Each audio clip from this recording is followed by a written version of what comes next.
Manufactured by ACS Manufacturing Corporation. ISO certified, world-class quality. ACS.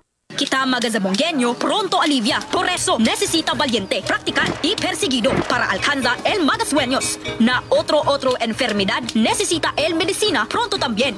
Rexidol Forte, pronto el banat, pwede hindi lang el buhat, pati dolor de cabeza, dolor de cuerpo y calentura. Pronto iyo hace el todo, kay tiene iyo sueño queda aliviado el vida. Rexidol Forte, pronto el banat na 4. Alagang Unilab yan. Paracetamol caffeine is the generic name of Rexidol Forte. If symptoms persist, consult your doctor. Ito ang DXDR 981 sa Dipolog City. Basta balita at serbisyo publiko. Tatak RMN. En Fátima dolorosa mostraste el fuego infernal, pidiendo para salvarnos tu corazón venerar. Ave María, Ave María, Ave María, Ave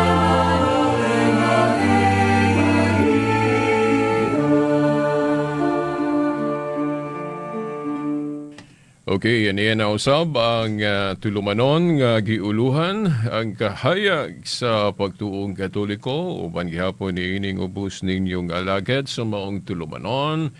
Silbert Dondoyano Senior alias Veritas. Okay, sa gihapon na makauban nato sa technical side, ang atong mga kasamang radyoman, kasamang radyoman Tani Luod, kasamang radyoman Tax Ilumba, o sa gihapon atong pasiunang pagtimbayan sa atong amahan dinhi sa atong istasyon, si Station Manager Edgar Nagumo, uban na yun sa iyang tibok yun staff dinhi sa mga istasyon. Okay, sa gihapon atong pagyukbo, pagtahod sa amahan, no, sa ato gayong diocese, no, Diocese of Dipolog, Most Reverend Sibero Kaermari nga mao gayoy ga preside no sa misa nga inyong nadungog live po dinhi sa istasyon, no, bago lang yun, no, nga nanugad sa katedral. Okay, Most Reverend Severo Kaermari ang atong obispo, atong pagyukbo kaniya uban na sa iyang mga kaubang mga kaparian nga mialayon kaniya sa pagpangamahan dinhi sa atong nga dapit, sa mapananglit sa atong Diocesan Spiritual Bible Director Reverend Father Ramil Curung, Gusab Reverend Father Ruin Salvo, Reverend Father Leonilo Dagpin Jr., o sa tanan, no, nga dili na lang nato hinganlan ng mga pangalan agi sa kadaghan, nasakop man sa maong nga diocese no sa Dipolog o bisan gawas na, no, sa atong nga diocese, sa atong pagyukbo, pagtahod kaninyo nga tanan. Maayong adlaw sa Ginoo o padayon paghapon tano sa mga adlaw sa Kwaresma o gatong gipaabot ang Semana Santa. Okay, atong pagyukbo, no, tanan. Okay, maayong adlaw sa Ginoo, no, kaninyong tanan nga minaw, no, sa duha gyud ka istasyon, no, sa radio AM FM bayan, no, sa RMN Dipolog o kana kamuusab nga na sa live stream nga tanaw karon, no, sa live stream sa RMN Dipolog akong pagyukbo kaninyo nga tanan, no, gusto pa'y nalimtan sa atong introduction, no, pangayog dispensa, no, si Veritas. Okay, atong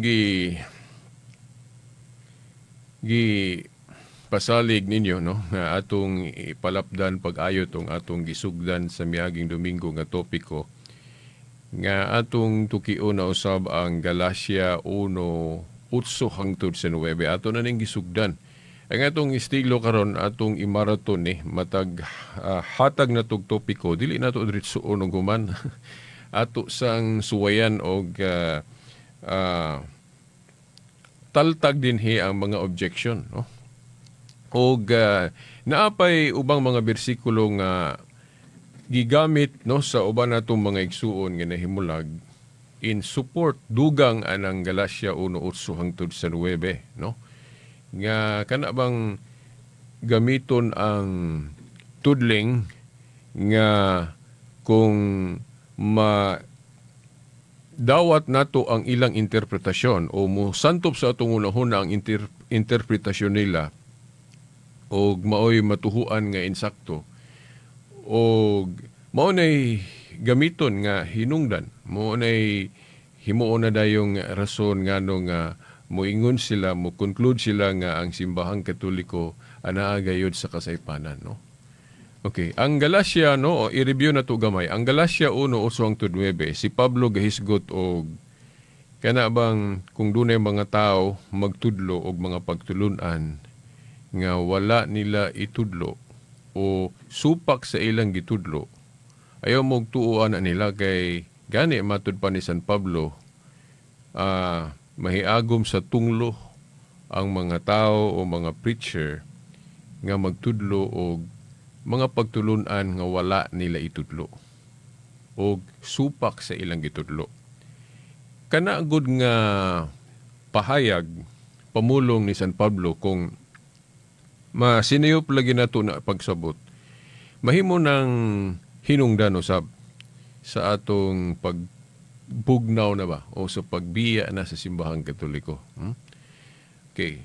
Ang pagsabot gud nga moingon dayon nga tungod kay ang simbahang Katoliko ana ay mga paglambo, ana ay mga development paglambo sa iya mga practices, himuon na dayon ng basihanan nga nasupak ng mga paglambo sa simbahang Katoliko sa gipahayag ni San Pablo.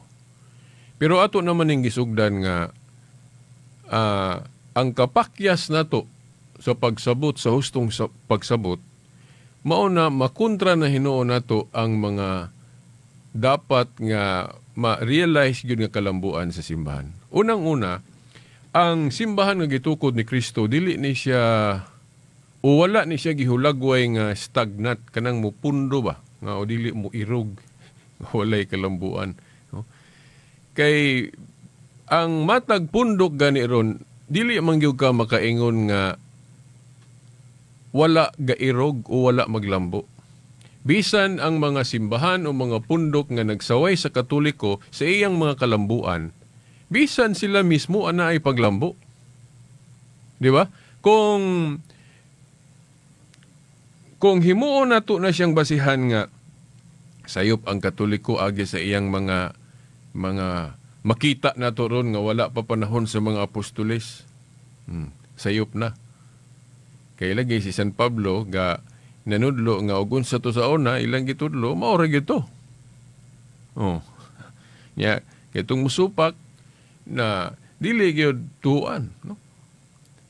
Implying ba gapasabot ba nga asa ato pa kung dili makaplagan diha sa Biblia ang pagtulunan o mga practices o balansayon sa pagtuo. Kung dili makita diha sa Biblia, subot ipasabot nga nasupak na sa gitudlo ni Pablo sa Galacia 1:8-9.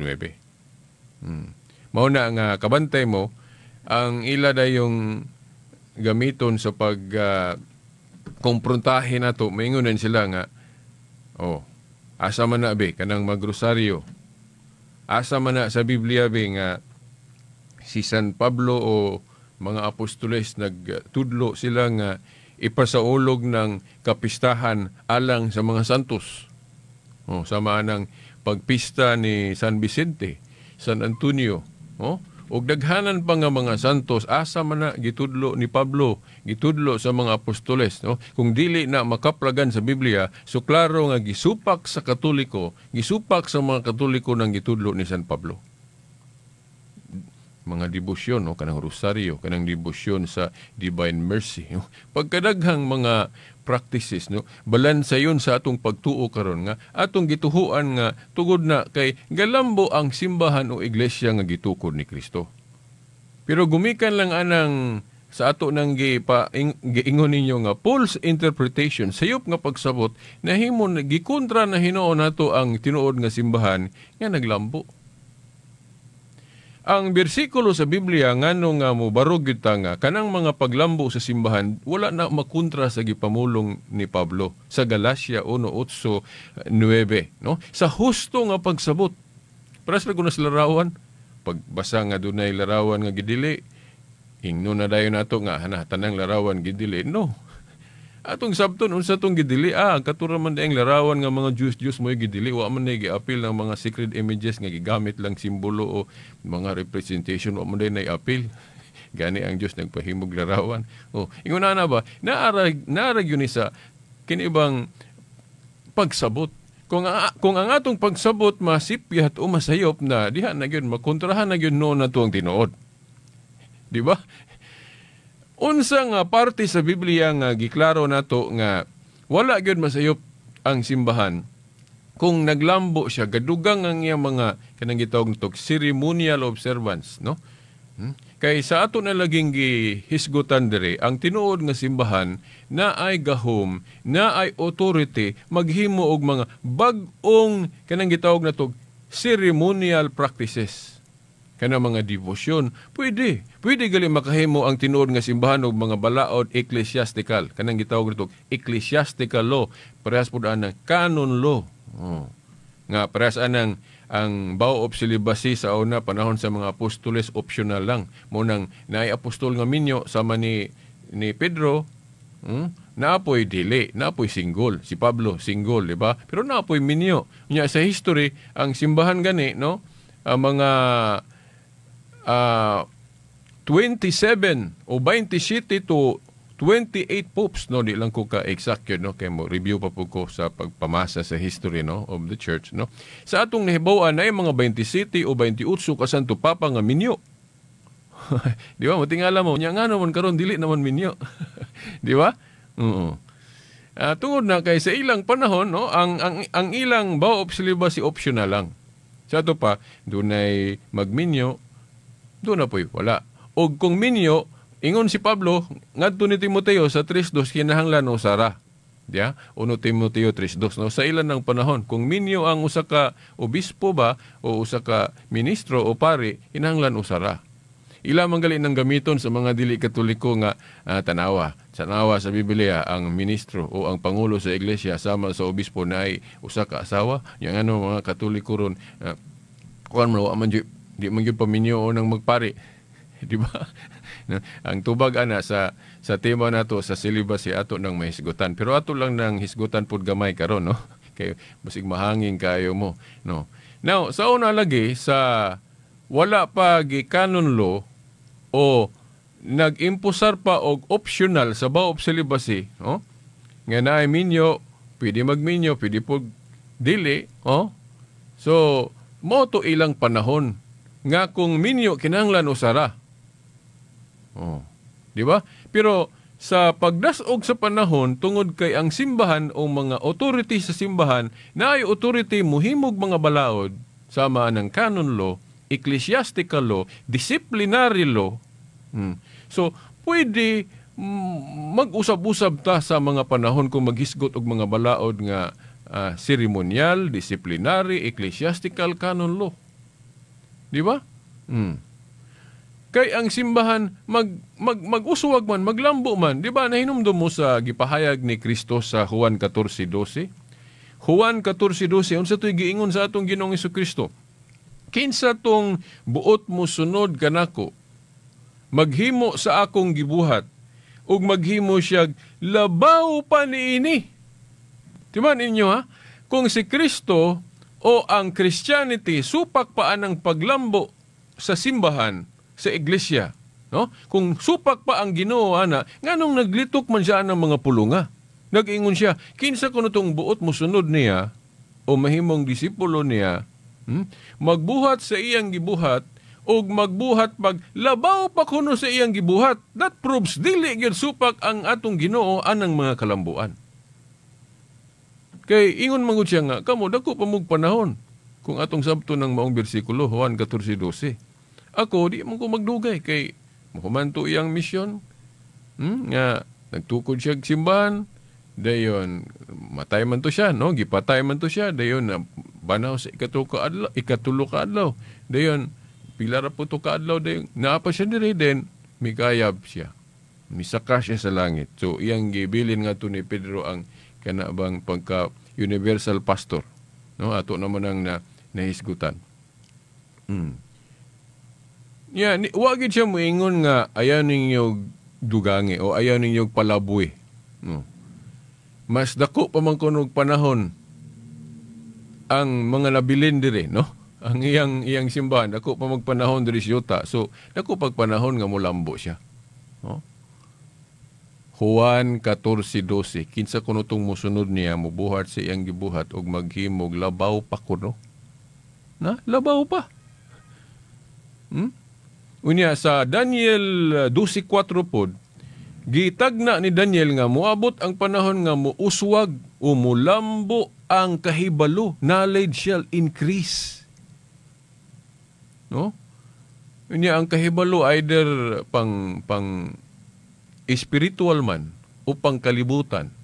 No, mulambo, no, mobitaw og pangkalibutan pras anang atong technology galambo o katuman na anang Daniel 12:4 nga mulambo ang kahibalo. Nasa una wa pa internet, wala pa computer, o karon naa na. Nganong naaman na kay galambo ang kahibalo, daghang mga invento na nga namugna sa tao. Tagnaan as Biblia nga matuman na galambo ang technology. Ang pagtuo pod mulambo, mo irog. Pero sa anang panahon sa mga apostoles, wala pa ka nila matuki diha og unsa ang pagkatao ni Santa Maria inahan sa atong Ginoo. So mao na nga wala pa pud sila kalitok nga si Santa Maria kuan kanang Immaculada Concepcion. Wala pa man nila matuki na mo nang wala pa pud na nila mapadayag sa ilang panahon. Dili na sabton nga kumo wala pa na mahisguti nila ni sa mga apostoles sa ilang panahon kanang giingon sa atong simbahan ron nga si Santa Maria puno sa grasya. Hinuon na sa Biblia ng puno sa grasya si Santa Maria. Pero kanang mayon tag Immaculada Concepcion siya. Na wala tayong mabasa litra por litra. Awahin naman na natuki og ayo unsa gyud ang pagkatao ni Santa Maria unya na diskubrihan man pinagi sa rason ug sa pagtuo ug tungod sa giya sa Espiritu Santo naka-conclude man ang mga authorities sa simbahan nga Immaculate Conception de si Santa Maria. Di ba? Sa panahon sa mga apostoles, wala pa man nila matuki mo nang wa po nila maklaro. Hinuon na yung mga implication lang para sa nang nasa Revelation chapter 12. Revelation chapter 12. Nga naay babae diha nga kung buot sabton ato nilang idiretso si Santa Maria ang gipasabot. Di ba? Babae nga mga anak ug batang lalaki nga magari sa tibuok kalibutan. Kinsa man ang babae nga ang iyang anak maghari sa tibuok kalibutan unya gihulagway nga naa kuno na sa langit. Kinsa man ang babayhana. No, wa nila ay si Santa Maria. So naay support gani nga bersikulo kanang tudlo sa simbahang Katoliko ron nga si Santa Maria gipasaka sa langit, no? Gipasaka, gi-assume. Unya gihulagway na nga usa ka reyna, queen. Reyna, no? Kay gikoronahan gud. Pero dili mabasa diha nga giingon nila ni San Pablo litra por litra nga si Santa Maria, Queen of Heaven, Immaculada Conception. Wala pa man po na matuki nila sa ilang panahon. Pero naay mga gisulat nila diha nga madiskubrihan nato nga tinuod yun ang gitudlos Katoliko kay naay mga bersikulo nga masuportaan para sa nang Assumption of Mary. Awahin naman na gidugma. Sa Katoliko kanang pagpasaka ni Santa Maria sa langit. Awahin na. Nalimot ko ato nga sa tunga council, no. Pero naay bersikulo ana nga magamit nato pagpasabot nga probably tinuod yun na. Tungod kay naa may babae nga gipadayag diha sa Revelation nga tuwa na sa langit nga gikoronahan na kinsa may pasabot ana. Pero mahimo pod noong sabto na to nga ang simbahan kay ang simbahan gitawag mo pug babae mo man nga sa commentary sa ni Saint Jerome o Saint Jerome Bible Commentary kanang Revelation chapter 12 nga babaeng gisgutan diha, double meaning na mahimong sabto ng simbahan kay gitawag man pud ni Kristo og babae ang simbahan.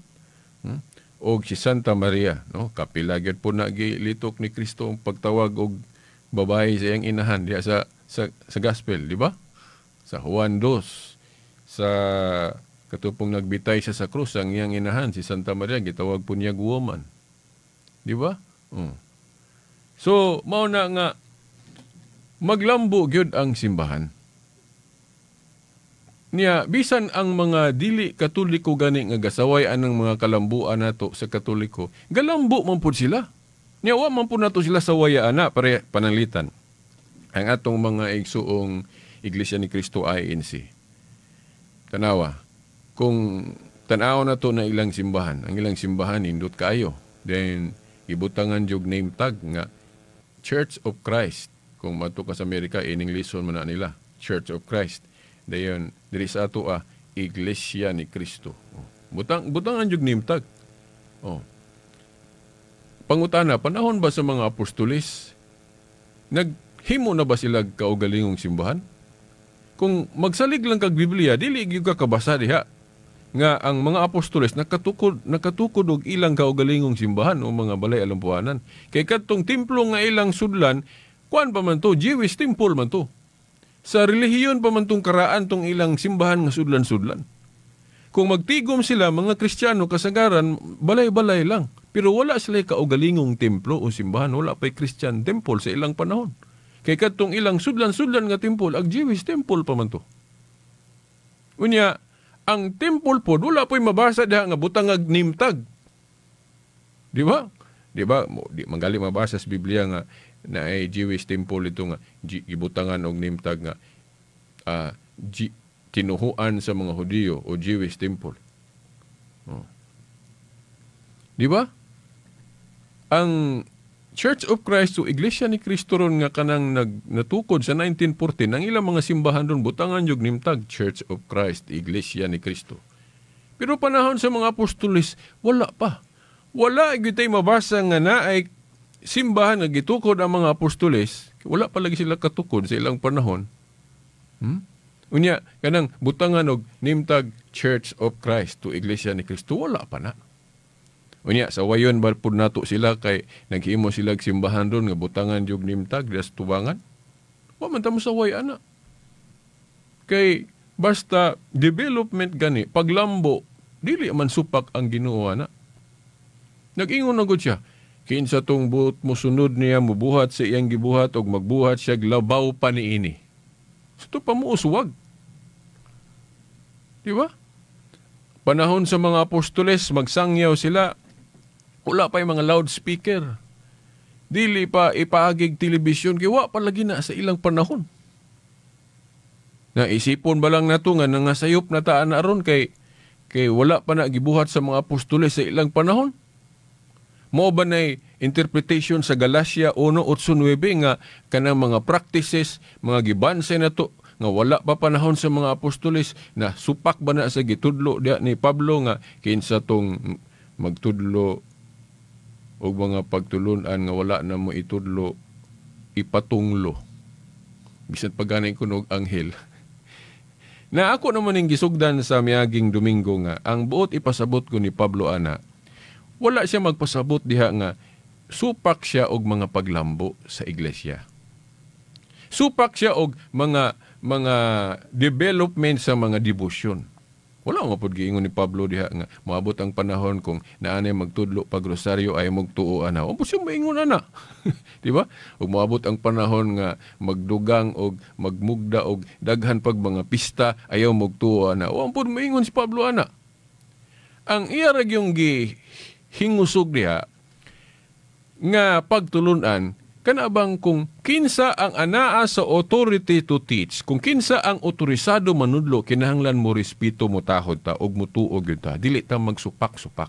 Mao na iyang ipasabot diha. Pananglit, ako karon o ikaw karon, naa ka panahon ni San Pablo, sila man ang naa sa authority sa pagpanudlo, di kita mo supak nila. Kaya sila may authorized teachers. Dili ta mo supak sa ilang gitudlo.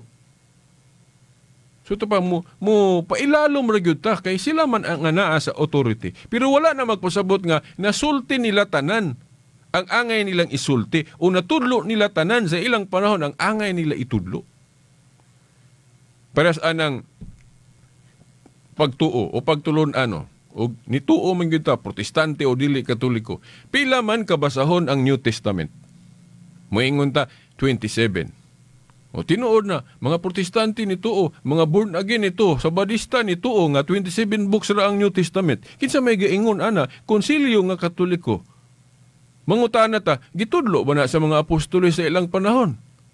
Wala pa. Kinsa mga apostoles ang nag-ingon nga 27 books lang ang New Testament.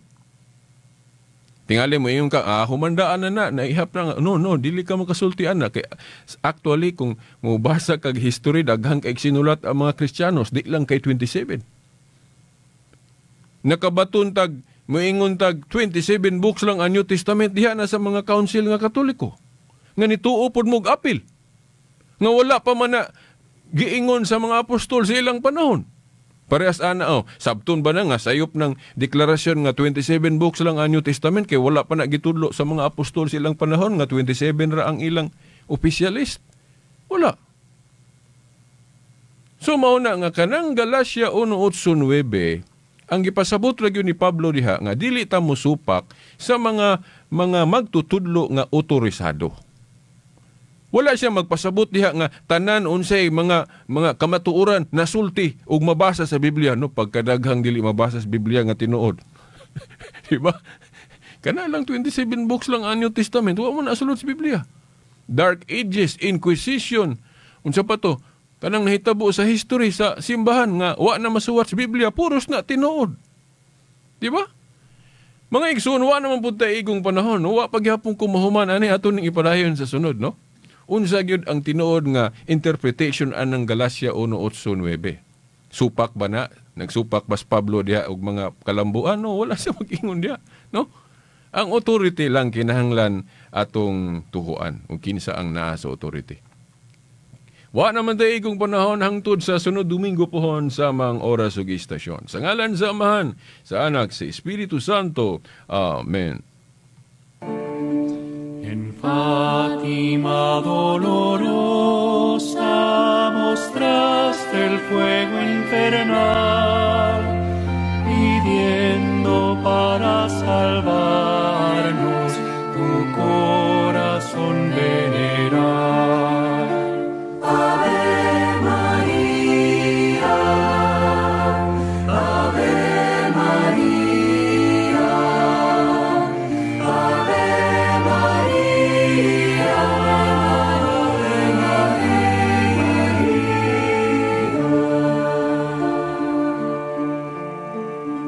Tatak RMN.